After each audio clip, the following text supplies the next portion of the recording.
धन्यवाद।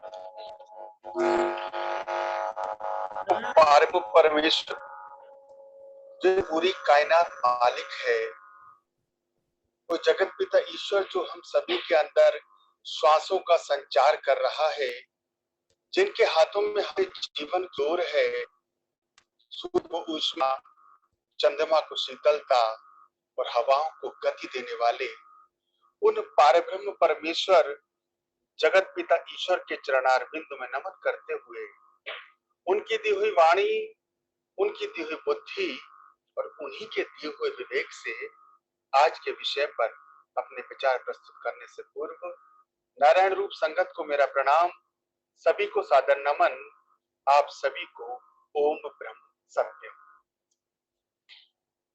आदरणीय प्रेमी जनों, हम सभी जानते हैं कि हम सभी के शरीर में समय समय पर विभिन्न प्रकार के रोग लगते रहते हैं।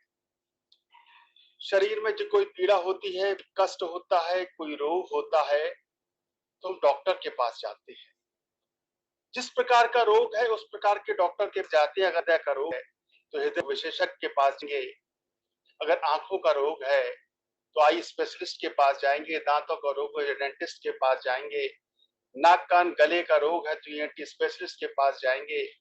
विभिन्न प्रकार के रोगों के लिए विभिन्न प्रकार के डॉक्टर्स, चिकित्सक, वैद्य के पास जाकर हम उन रोगों से मुक्ति पाने का प्रयास करते हैं।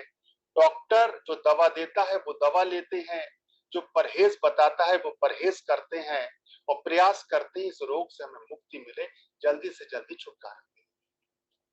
ये तो शरीर के रोग है जिसका हमें ज्ञान है, जिसकी हमें जानकारी है, जो होने पर हम डॉक्टरों के पास जाते हैं।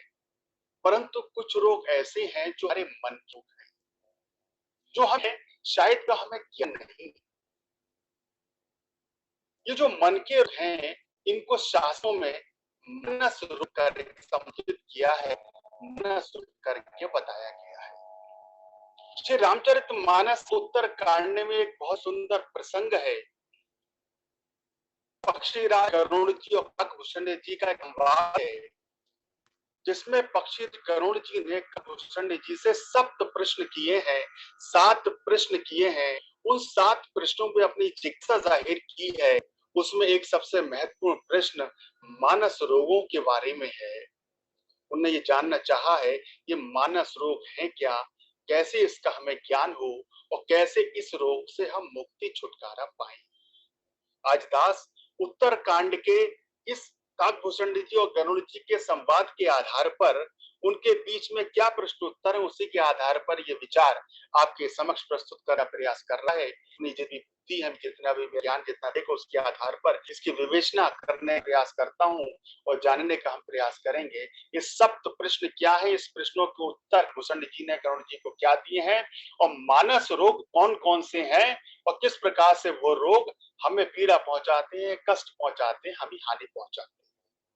उत्तर कांड में दोहा नंबर 120 से लेके 121 के बीच ये पूरा दृष्टांत, पूरा प्रसंग है। दास उसी का वर्णन आपके सामने कर रहा है। पुनि सप्रेम बोले खगराऊ, जो कृपाल मोहि ऊपर भाऊ, नाथ मोहि निज सेवक जानी, सब प्रश्न मम कहूं बखानी। पक्षीराज गरुड़ बड़े प्रेम सहित होकर बोलते हैं, कृपा कि मुझ पर आप प्रेम है तो हे नाथ मुझे अपना सिर जानकर मेरे 7 प्रश्नों के उत्तर बता करिए। अब इस प्रश्न से है प्रश्न, उसके बाद इस पर काकभूषण जी जो उत्तर है वो सुनेंगे। पढ़ई कहूं नाथ मत धीरा, सबते दुर्लभ कवन शरीरा, पढ़ुक कवन का सुख भारी, सोए संच वही कहूं विचारी। पहला प्रश्न है, हे नाथ, हे धीर बुद्धि, पहले तो ये बताइए कि सबसे दुर्लभ कौन सा शरीर है, पहला प्रश्न। फिर सबसे बड़ा दुख कौन सा है, ये दूसरा प्रश्न। सबसे दुर्लभ शरीर कौन सा है, सबसे बड़ा दुख कौन सा है और सबसे बड़ा सुख कौन सा है, ये विचार कर संक्षेप में बताएं। पहला प्रश्न सबसे दुर्लभ शरीर कौन सा, दूसरा प्रश्न सबसे बड़ा संसार में दुख कौन सा है और तीसरा प्रश्न सबसे बड़ा संसार में सुख कौन सा है। अब आगे पूछ रहे हैं, संत असंत मरम तुम जानहु, तिनकर सहज स्वभाव बखानहु, कवन पुण्य शुद्ध विदित विशाला, कहूं कवन अध परम कराला। अब वो कहते हैं संत और असंत का भेद क्या है, संत और असंत का मर्म आप भेद जानते हैं, उनके सहज स्वभाव का वर्णन कीजिए, फिर कहिए कि श्रुतियों में प्रसिद्ध सबसे महान पुण्य कौन सा है और सबसे महान पाप कौन सा है। देखिए चौथा प्रश्न, संत और असंत में भेद क्या है ये बताइए, और संसार में सबसे बड़ा पुण्य कौन सा है और सबसे बड़ा पाप कौन सा है।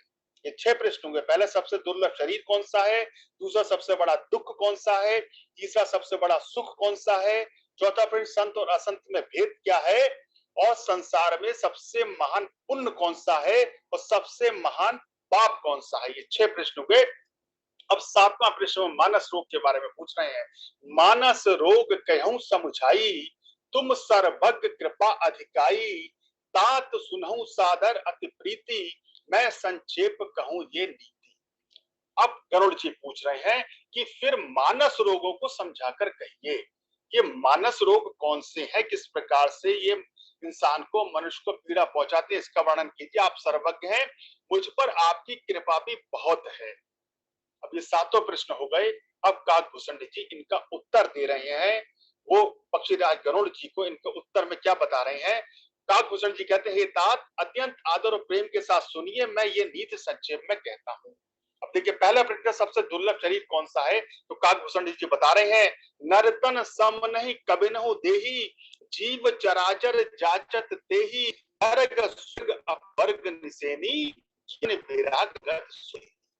वो कह रहे हैं मनुष्य शरीर के समान कोई दूसरा शरीर नहीं है, सबसे उत्तम सबसे दुर्लभ शरीर ये मनुष्य शरीर। हम बार बार सुनते भी हैं, बड़े भाग मानुष तन पावा, रामचरितमानस की चौपाई बार बार सुनते हैं। कह रहे हैं मनुष्य शरीर के समान कोई शरीर नहीं है, चर अचर सभी जीव उसकी याचना करते हैं। ये मनुष्य शरीर नरक, स्वर्ग और मोक्ष की सीढ़ी है। इस मनुष्य शरीर के द्वारा ही हम चाहे नरक में जाएं, चाहे स्वर्ग में जाएं या मोक्ष में जाएं, ये इसी जन्म में, इसी जीवन में, इसी शरीर में हम इसका निर्णय कर सकते हैं और प्राप्त भी कर सकते हैं। ये स्वर्ग, नरक और मोक्ष की एक सीढ़ी है, ये हमारे ऊपर निर्भर करता है इस मनुष्य शरीर को पाकर हम कैसे कर्म करें ताकि हमें स्वर्ग मिले, मोक्ष मिले या नरक मिले। वो कह रहे हैं ये स्वर्ग, नरक और मोक्ष की सीढ़ी तथा कल्याणकारी ज्ञान, वैराग और भक्ति को देने वाला है। ज्ञान, वैराग और भक्ति जो मिल सकती है वो इसी मनुष्य शरीर में ही मिल सकती है। हम भी भागवत की बहुत सुनते हैं और भागवत की 4 शब्द हैं, भगवत। ये भक्ति, ज्ञान, वैराग और भक्त है। राम कथा भी भक्ति, ज्ञान, वैराग और त्याग को देने वाली है। कोई भी कथा सुने, कोई भी शास्त्रों का पाठन है, किसी भी शास्त्रों की कथा सुने, ये 4 चीजें भक्ति, ज्ञान, वैराग और त्याग ये मनुष्य शरीर में ही प्राप्त हो सकते हैं। इसलिए मनुष्य शरीर सबसे दुर्लभ शरीर है। पहले प्रश्न का उत्तर उन्होंने दिया है। आगे कह रहे हैं, सो तनु धरि हरि भजई न जेनर, होई विषयरत मंद मंद तर, कांच किरच बदलेते लेही, करते डारी परस मन जेही। वो कह रहे हैं इस मनुष्य शरीर को धारण करके भी जो लोग श्री हरि का भजन नहीं करते, जो सत्संग नहीं करते, सुमिरन नहीं करते और नीच से भी नीच विषयों में अनुरक्त रहते हैं, वो ईश्वर को छोड़कर संसार के कर्मों में लिप्त रहते हैं, संसार के भोगों को भोगने में अपनी अपनी कामयाबी समझते हैं, जो संसार को अपने जीवन का आधार बनाते हैं, जो ईश्वर को छोड़ते हैं, वो कह रहे हैं वे पारस मणि हाथ से फेंक देते हैं। वो मनुष्य का जो शरीर मिला है, जो अति दुर्लभ शरीर है, ये पारस मणि है, इसको छोड़कर बदले में कांच के टुकड़े ले लेते हैं। संसार के जो सुख, संसार जो वासनाएं हैं, जो कामनाएं की इकट्ठा करने में हम अपना पूरा जीवन लगा देते हैं, ये कांच के बड़े हैं। और पारसमणि जो हमारे जीवन में शरीर जो है, जिससे भक्ति, ज्ञान, हम कर सकते, स्वर्ग, नरक या मोक्ष क्या पाए इसका निर्णय कर सकते हैं, इसको छोड़कर हम संसार के जो सुख को कांच के टुकड़े उठा लेते हैं। अब दूसरा, सबसे दुख और सबसे बड़ा सुख कौन सा है, तो काकभूषण जी इसका उत्तर है, नहीं दरिद्र सम दुख जग माही, संत मिलन सम सुख जग नाही, सर्व वचन मन काया, संत सहज स्वभाव खगर आया। वो कह रहे हैं जगत में दरिद्रता के समान कोई दुख नहीं है और संतों के मिलन के समान कोई सुख नहीं है। कितनी बड़ी बात है देखिए। वो कह रहे दरिद्रता जो है वो सबसे बड़ा दुख है, और संसार का जो सबसे बड़ा सुख है वो संत का मिलन, किसी सतगुरु की कृपा, किसी सत्पुरुष का सानिध्य, ये मिल जाना संसार का सबसे बड़ा सुख है। और एक हमारा सुख क्या समझ है, संसारिक भोगों को भोग, संसारिक सुख प्राप्त करना, संसार में जो हम चाह रहे हैं उसको पाने में अपना जीवन खपा देना, वो सुख है। लेकिन वो कह रहे हैं नहीं, दरिद्रता सबसे बड़ा दुख है और संत के मिलन के समान कोई सुख नहीं है। और हे पक्षीराज, मन वचन और शरीर से परोपकार करना ये संतों का सहज स्वभाव है। अब वो बता रहे संत और असंत में अंतर क्या है, कि मन वचन और कर्म से दूसरों का उपकार करना, परोपकार करना, ये संतों का सहज स्वभाव है। अब प्रश्न आता है संत और असंत में भेद क्या है। वो कहे संत सही दुख पर हित लागी, पर दुख हेतु असंत अभागी, भुर्ज तरु सम संत कृपाला, पर हित नित सह विपत्ति विशाला। काकभूषण जी कह रहे हैं संत दूसरों की भलाई के लिए दुख सहते हैं। संतों का यह स्वभाव होता है कि दूसरों को सुख मिले, दूसरों की भलाई हो, उसके लिए उन्हें उनके ऊपर कितना ही दुख आ जाए, संत दूसरों की भलाई के लिए दुख सहते हैं। और अब आगे असंत दूसरों को दुख पहुंचाने के लिए, जो संत है उनका स्वभाव है दूसरों को सुख मिले, भले ही चाहे उन्हें दुख मिल जाए, लेकिन जो असंत है वो दूसरों को दुख पहुंचाने में सुख समझते हैं। तो ये संत और असंत का भेद है, बहुत ही स्पष्ट व्याख्या की है। संत कौन है, असंत कौन है, इसकी हम निर्णय कर सकते हैं। कृपालु संत भोज के वृक्ष के समान दूसरों के हित के लिए भारी विपत्ति सहते हैं, और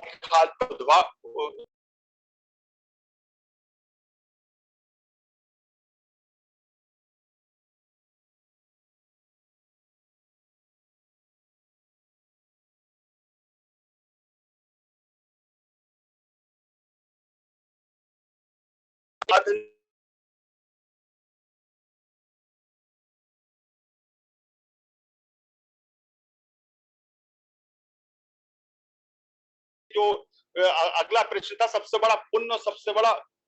बड़ा महान पुण्य कौन सा है, तो वो कह रहे हैं वेदों में अहिंसा को परम धर्म माना गया है। सबसे बड़ा पुण्य जो है वो अहिंसा है, और परनिंदा के समान भारी पाप नहीं है। सब बड़ा जो पाप है वो परनिंदा है, दूसरों की निंदा करना सबसे बड़ा पाप है। तो ये 6 प्रश्नों के उत्तर काकभूषण जी ने गरुड़ जी को दिए हैं। अब जो है इसके बाद वो आ रहे हैं कि वो मानस रोगों की वो चर्चा कर रहे हैं। सबके निंदा जे जड़ करही, ते चमकादर होई अब तरही, सुनहु तात अब मानस रोगा, तिनते दुख पा वही सब लोगा। जो मूर्ख मनुष्य सबकी निंदा करते हैं वे चमकादड़ होकर जन्म लेते हैं, हे तात अब मानस रोग सुनिए जिनसे सब लोग दुख पाया करते हैं। बड़ा ही महत्वपूर्ण, बड़ा ही गंभीर विषय है कि मानस रोग वो बता रहे हैं कि मानस रोग कैसे, कौन कौन से हैं, और मन के जो रोग है उनकी तुलना शरीर के रोगों से करते हुए बता रहे हैं किस तरह से।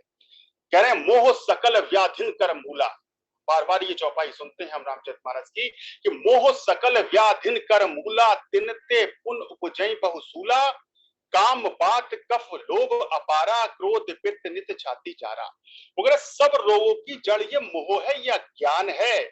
और इन व्याधियों से बहुत से शूल उत्पन्न होते हैं। जब एक बार मोह हो जाता है तो मोह के परिणाम स्वरूप बहुत सारे शूल, बहुत सारे कष्ट, बहुत सारे दुख उत्पन्न होते हैं। अब वो मानस रोगों की व्याख्या करते हैं, पहले ये जान ले मोह है क्या। एक संक्षेप में कहे तो मोह क्या है, जानना ज्ञान है, न जानना ज्ञान है, ये हम जानते हैं। जानना ज्ञान है, न जानना ज्ञान है, परंतु जानते हुए भी न जानने जैसा व्यवहार करना, ये मोह है। हम ये जानते हैं शरीर नश्वर है, मिट जाना है, समाप्त हो जाने वाले, अच्छी तरह जानते हैं, उसके बाद भी हमारा व्यवहार कैसा है कि समझते हैं शरीर सदैव बना रहेगा।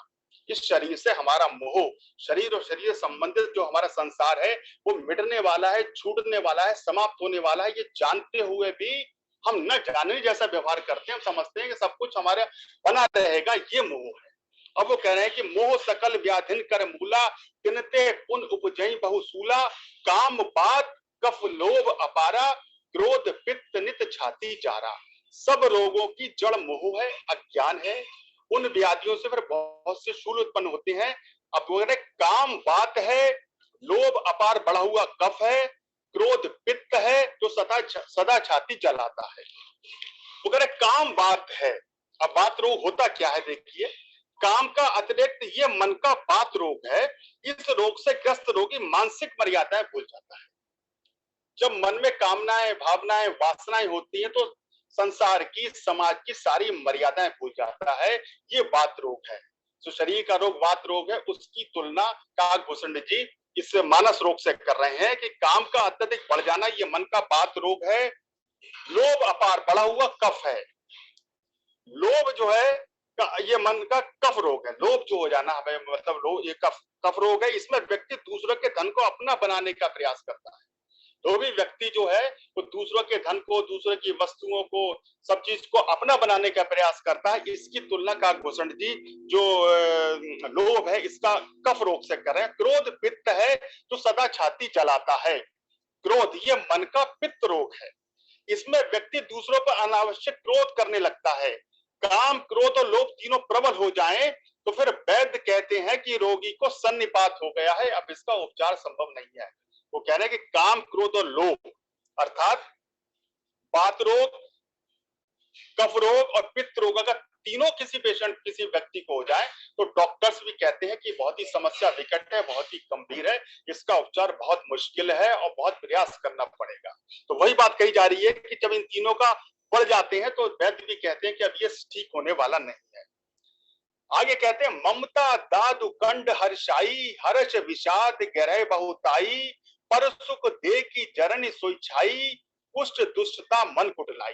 कह रहे हैं ममता दाद रोग है, ईर्षा दाह खुजली है, हर्ष विषाद गले के रोगों की अधिकता है, गलगंड कंठमाला या घेंगा आदि रोग है, पराये सुखों को देखकर जो जलन होती है वही क्षय है, दुष्टता और मन की कुटिलता की कोड़ है। अर्थात आगे कहना है जो ममता है ये मन का दाद रोग है। जिस प्रकार शरीर में दाद हो जाए तो अत्यंत खुजली होती है, खुजलाते परेशान हो जाता है व्यक्ति, उससे बड़ा ही पीड़ा होती है। तो जो ममता है ये मन का दाद रोग है। इसमें रोगी को दाद वाले स्थान पर खुजली बहुत होती है और बार बार उसे खुजला कर अपने रोग को और बढ़ा लेता है। उसमें जब खुजली होती है तो व्यक्ति समझता है इससे मुझे राहत मिलेगी, इससे मुझे आराम मिलेगा, पर खुजला कर रोग और बढ़ जाता है और बढ़ा लेता है। तात्पर्य कि जिसके प्रति उसकी ममता होती है उसके कार्यों में उचित या अनुचित का विवेक किए बिना उसी को युक्त और ठीक बताने की चेष्टा उसे खुजला कर घाव कर देता है। तो ममता को दाद रोग बताया है कि ममता दाद कंड हर्षाई, हर्ष विषाद गहरे बहुताई। आगे कह रहे हैं अब ईर्ष्या, ये मन का रोग है। सारे मानस रोगों की बात चल रही है। रामायण पढ़ी जा रही है, रामायण जिसमें हमारी पूर्ण निष्ठा है, पूर्ण आस्था है, हमारे हर घर में, हर एक के घर में रामायण है। वो रामायण हमारे मन के रोगों के बारे में क्या बता रही है, इसकी चर्चा हो रही है। ईर्ष्या ये मन का कोढ़ रोग है। कोढ़ रोग हम जानते हैं कितना है, कितना खतरनाक रोग है। ये मन का कोढ़ रोग है। इस रोग में रोगी के गले में गांठ हो जाती है, जिसको कंठमाला भी कहते हैं। इसमें व्यक्ति को दूसरे की उन्नति से बहुत बुरा लगता है। ईर्ष्या क्या, दूसरों को देख के जलन होना, दूसरों की उन्नति को देखकर जलन होना। वो कह रहे हैं इसमें दूसरों को की उन्नति बहुत बुरा लगता है और उससे आगे निकलने में असमर्थ होता है, तो उसमें कोई कमी निकालकर उसे गिराना चाहता है। जब ईर्ष्या होती है, जब वो काम हम नहीं कर सकते, किसी ईर्ष्या होती है तो हम कोशिश करते हैं कि उसको हम गिराएं। तो वो कह रहे हैं कि हर्ष विषाद परम सुख देगा, कुष्ठ दुष्टता, हर्ष विषाद गले में गांठ हो जाती है और पराये सुख को देखकर जलन होती है, वही चाहिए दुष्टता। अब अगर अहंकार अति दुख डम रहुआ, दम्भ कपट मद मान निहरुआ, कृष्णा उदर वृद्धि अति भारी, त्रिवृत ईष्णा तरुण तिजारी। अहंकार अत्यंत दुख देने वाला डमरू गांठ का रोग है। दम्भ कपट मद और मान नहरुआ नसों का रोग है। तृष्णा बड़ा भारी उदर वृद्धि जलोदार रोग है। तीन प्रकार पुत्र धन और मान की प्रबल इच्छाएं, प्रबल तिजोरी है। देखिए दम कपट माद और मन, हम दम कपट मद और मान ये हमने सुने हैं, पर इनका जो व्याख्या है वो सुने हैं। ये सब मन के निहरुआ रोग है। दम्भ का अर्थ है कि जो नहीं उसे दिखाने की चेष्टा करना, जो हम नहीं उसे दिखाने की चेष्टा करना। कपट का अर्थ है उसे छिपाने की चेष्टा करना, जो हम नहीं है उसे दिखाने की चेष्टा करना, जो है उसको छिपाने की चेष्टा करना। कपट का अर्थ है और मद का अर्थ है अपने किसी उपलब्धि पर मदोन्मत्त हो जाना। मान का अर्थ है दूसरों से अपने सम्मान की आशा करना। निरहुआ रोग में रोगों के शरीर की नसें फूल जाती हैं, उसमें रक्त का प्रभाव हो जाता है। तात्पर्य है कि रक्तचाप बहुत कम या बहुत अधिक बढ़ जाता है। और आगे कह रहे तृष्णा उदर वृद्धि अति भारी, त्रिविध ईष्णा तरुण तिजारी। तृष्णा बड़ी भारी, उदर वृद्धि जलोदार रोग है। उसमें तृष्णा को बताया ये मन का जलोदार रोग है, इसमें व्यक्ति का पेट अत्यधिक बढ़ जाता है, अर्थात असीमित तृष्णा का होना, अधिक वासनाओं का, कामनाओं का, इच्छाओं का बढ़ जाना, ये तृष्णा रोग है। आगे काकभूषण जी कह रहे हैं जुग विधि ज्वर मत्सर अविवेका, कह लगी कहें रोग अनेका।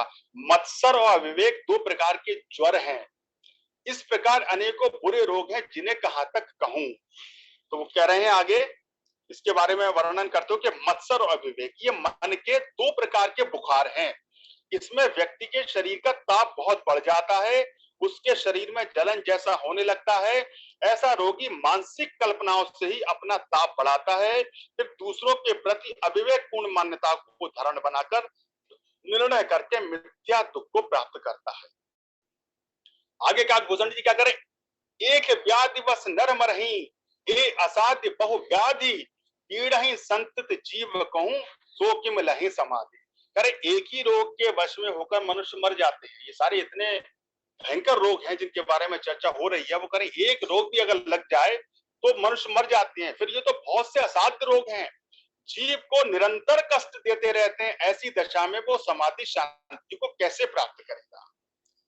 अब इसका उपचार भी बताया है, ये भी बताया है कि इन रोगों के लिए आखिर वैद्य डॉक्टर है कौन। हमारे शरीर के रोगों के लिए तो संसार में डॉक्टर हैं, लेकिन हमारे ये मन के रोग किस प्रकार दूर हो उसका भी वर्णन काकभूषण जी कर रहे हैं। कह रहे नेम धर्म आचार तप ज्ञान जग जप दान, भेषज पुण्य कोटिन नहीं, रोग रोग जाई हरि जान। नियम धर्म आचार उत्तम आचरण तप ज्ञान यज्ञ जप दान तथा और भी करोड़ों औषधियां हैं जिनके माध्यम से हम इन मन के रोगों से छुटकारा, इनके मन के रोगों से हम मुक्ति पा सकते हैं। आगे काकभूषण जी करे ए विधि सकल जीव जग जोगी, शोक हर्ष भय प्रीत वियोगी, मानस रोग कछुक में गाये, हई सब के लख विरले पाए। इस प्रकार जगत में समस्त जीव रोगी हैं, जो शोक हर्ष भय प्रीति और वियोग के दुख से और भी दुखी हो रहे हैं। मैंने तो ये थोड़े से मानस रोग कहे हैं, ये है तो सबको, परंतु इन्हें जान पाए कोई बिरले। ये मानस रोग के बारे में चर्चा काकभूषण जी कर रहे हैं, ये सबको है। सबको क्रोध आता है, लोभ है, मोह है, अहंकार है, दम है, ईर्ष्या है, तृष्णा है, सब कुछ है। लेकिन वो कह रहे हैं कोई बिरला ही इसको जान पाता है, कोई बिरला ही जिसको गुरु की कृपा ईश्वर की कृपा होती है वो ही इनको अपना इनका मूल्यांकन कर पाता है, इनको इनसे छूटने का प्रयास करता है। कैसे वो ये छूटते हैं इन रोगों से, वो कह रहे राम कृपा ना सही सब रोगा, जो यह भांति बने संजोगा, सदगुरु वैद्य वचन विश्वासा, संयम ये ना विषय की आशा। अब वो बता रहे हैं कि इन रोगों का वैद्य कौन है, इन रोगों का डॉक्टर कौन है। वो कह रहे हैं यदि श्री राम जी की कृपा से इस प्रकार का सहयोग बन जाए तो ये सब रोग नष्ट हो जाते हैं। सदगुरु रूपी वैद्य के वचन में विश्वास हो। इनका जो वैद्य है, जो डॉक्टर है, ये मानस रोगों से मुक्ति अगर मिल सकती है तो सदगुरु के पास, सदगुरु के वचन में विश्वास होने के पास विषयों की आशा ना करें, ये संयम परहेज है। सदगुरु के सानिध्य में सदगुरु के वचन पर विश्वास करें और विषयों की आशा ना करें। संसार के जो विषय भोग हैं उनकी आशा ना करें, यह परहेज है। जब डॉक्टर हमें दवा देता है तो दवा के साथ साथ परहेज भी बताता है। दवा खाने के साथ साथ हमें परहेज भी रखना पड़ता है, तभी हम बीमारी से मुक्ति पाते हैं। तो वो काकभूषण जी करेगा सदगुरु मिल भी जाए तो सदगुरु के वचनों में विश्वास करना, सदगुरु के बताए हुए मार्ग पर चलना और साथ में विषयों की आसक्ति न रखना, ये इसका परहेज है। तो एक रोग बताया, रोग का इलाज भी बताया और उसका परहेज भी बताया। रघुपति भगत सजीवन मूरी, अनुपान श्रद्धा मत पूरी, एह विद भले सो रोग नसाई, नाही त जतन कोटि अन्न नहीं जाई। वो कह रहे श्री रघुनाथ जी की जो भक्ति है वो संजीवनी जड़ी है। जिसके पास जिसे भक्ति मिल जाए वो संजीवनी जड़ी है। उस अगर भक्ति मिल गई तो कोई भी रोग नहीं होगा। श्रद्धा से पूर्ण बुद्धि ही अनुपान, दवा के साथ लिया जाने वाला मधु आदि है। इस प्रकार संयोग हो तो वे रोग भले ही नष्ट हो जाए, नहीं तो करोड़ों प्रयत्नों से भी नहीं जाते।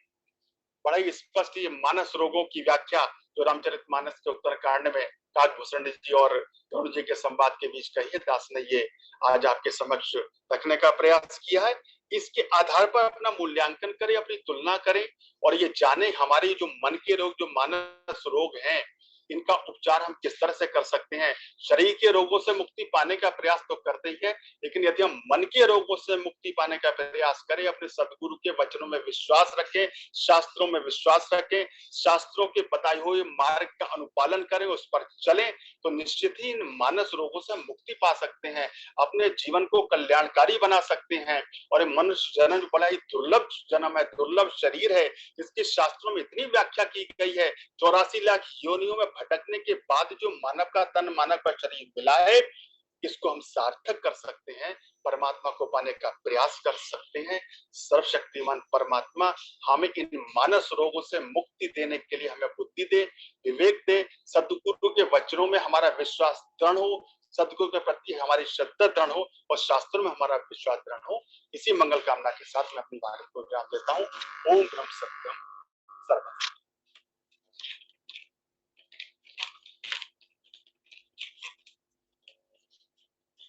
ओम